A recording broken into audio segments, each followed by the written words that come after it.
When you turn on your radio, by the time your ear gets to hear your favourite song in glorious left and right stereo, you're mindlessly enjoying the end result of a huge journey that involves the tiniest of sounds and the hugest of egos.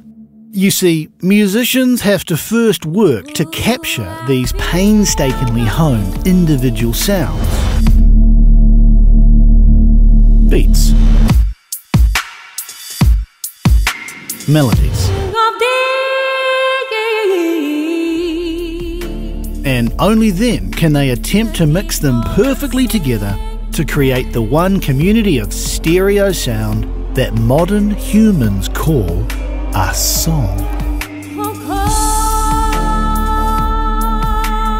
Well, hello, my name is Harry. I'm from the band known as Soulware. Soulware are a Christchurch-based electronic and dubstep outfit, and Harry Bretherton is one of its founding members. Playing live, I do keys and I do the drums. In the studio side of things, I do production, I do the drums, I do the synth side of the bass, but not the bass guitar. I also do the flute and the bongos. Oh, and harmonica actually. I've done a little bit of harmonica too. But I don't really do that live because I don't have enough hands to do all those things. Yeah. And the confusing thing about Soulware is, when it comes to songwriting, they don't seem to have any plan. Well, it just kind of happened, eh? There was no great plan. It's like you started with a record deal and worked backwards, right? No one appears to be in charge. Now, that's actually been one of our issues. We don't necessarily have a front man or a leader as such. I generally say the girls are in charge. And no one's entirely sure who's actually in the band. It seems like anyone could get on board if they're in the right place at the right time. Pretty much, yeah. Yeah, I mean, it was more just about our mates that could play instruments. But somehow, amongst all this chaos, Soulware have created a loyal downbeat niche in the electronica landscape of New Zealand. In 2010, we were all in the same house at the same time, actually having dinner, and we started making a tune whilst we made dinner. And by the end of that evening, we finished that first tune, and we were like, wow, we should probably do another tune. And then that became our demo, which ended up getting an album signed. And we went, we should probably make some more tunes. Released in 2011, Return to the Source is the title track of Soulware's first album. Long story kind of short, I left Christchurch because I broke up with my partner, went back to Nelson, or Rewalker, and ended up living just down the road from the source with one of my best friends. The Rewalker source is an amazing piece of water which comes out of the bottom of Takaka Hill. It's a very, very pure bit of water because it filters through the whole of Canaan Downs. So Return to the Source literally was just like returning to the source, which was what happened physically, and musically for pretty much all of us it was going back to bluesy downbeat music. But what is it about Return to the Source that helped Soulware uncover a downbeat take on dubstep? How did they make sounds like these? And this one. And how do a bunch of guys go from just getting together to have dinner with no plans whatsoever to make music one week to having a record deal for an entire album the next week? To get the answers to our questions, we gave Harry from Soulware a large pot of tea and got him around a mixing desk to show us the anatomy of Return to the Source and what it is that makes this song so special. Do you record this in the studio? No, in a lounge in a place called Amaui, which is south of Invercargill. Mm-hmm. It's just by Bluff. Can you mute it down to just the vocals? Yeah, let's do that. Ooh, I feel the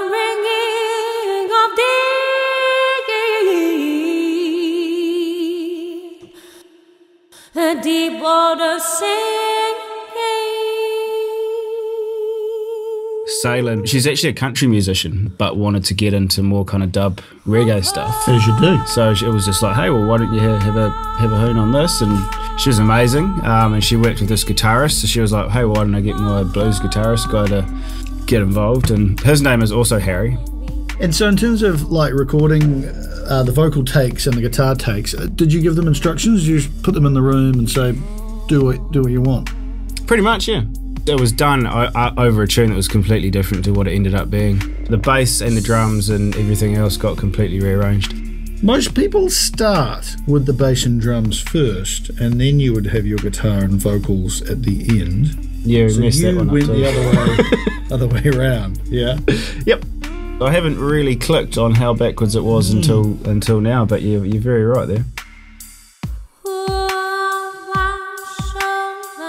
Tonally, it's a bit different to what most other Kiwi chicks are where they're singing.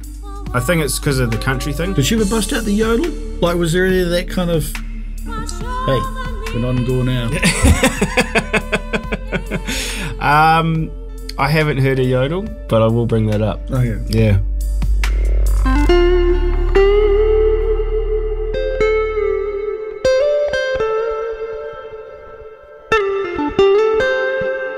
So the guitar, this is one of the things you started with. Right? Yeah. Yeah, like I say, I mean, we've all been Pink Floyd fans, but this gap, I remember hearing this take happening and just being like, oh, it's all going to get really good. But again, like in the same way that the vocals were just free, what was this guitar playing to? The same old instrumental. The same old instrumental stuff, Yep. locked in a room. Yep. And said, go for it. Yep. Give it a hone. There's lots of reverb.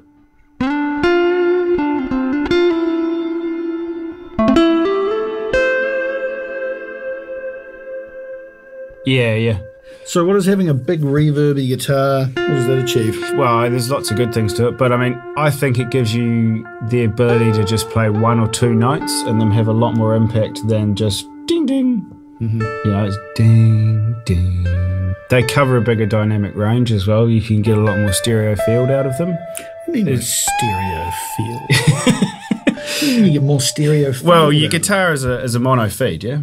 Straight at you. Yeah, if you put that through a very wide panned stereo reverb unit, all of a sudden it's way out here. Oh, yeah. So it gets Sorry, wider. to the listener, it's wider. It's wide, yeah.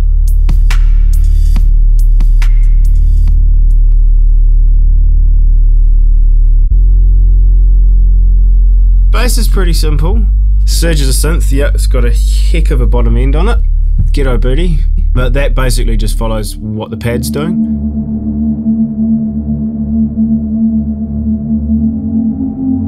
Pads are done on a Juno. Juno is a Roland synth. The idea of that was just kind of creating this big wall that, you know, that bass goes down really, really low and the pad sits up quite high at times as well. So there's just a big swedge of sound there really, which creates a lot of the drive of the tune. Every now and then there's a sound that sounds like an alien. Oh, that little whap thing. Yeah, clicking at you. Is that on the pad or is that a bass? And that bass has just got a big low pass over the top of it. And that sound is just pulling that low pass up. So go on, explain to us what that means. So layman's terms. sound overall is like brah. Low pass filter takes it down to takes all the top end of the frequencies. High frequencies out. Yeah. If the sound itself was a person, the low pass filter would chop it off at the knees. Oh yeah. And then every once in a while it shows up to about the neck height of the person. Oh, so it's like that's what the rah is. So that's it. It sounds scary, but it's actually you're seeing the fullness of the sound. Yeah. Okay. Yeah. That's really interesting. For me, it's quite a reflective sort of sound. It makes you think. It was about trying to create something subtle which worked with the emotion of the instruments without taking away from them, but yet still filled up the rest of the frequency range, because there's a lot of, between the gat and the vocals, there's a heck of a lot of space to fill. Because there aren't many elements, but these two elements together fill up. They fill a lot of frequencies. They are the cornflower of the musical world. Yes.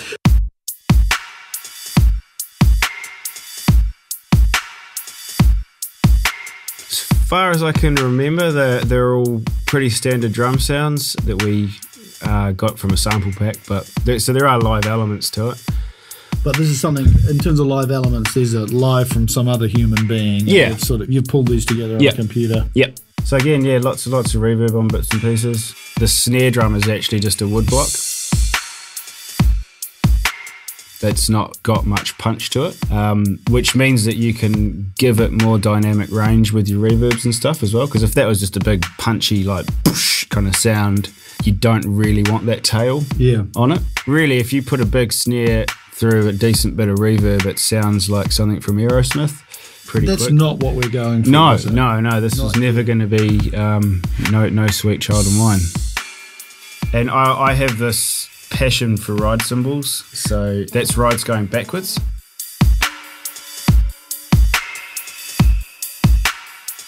A lot of people don't even pick up that's what's going on. They just think it's some other sound. Essentially, it is the same sound. It's just got different characteristics in how the oscillations work and where the peaks in that sound are. So, you know, with a ride that's usually, if you reverse it, it's, which, depending on what you're trying to do, one's good for one situation and one's good for another. And that's one of the main benefits of working on your drums digitally. Like, you can't play a ride backwards. It's very difficult. Yeah, it's real hard.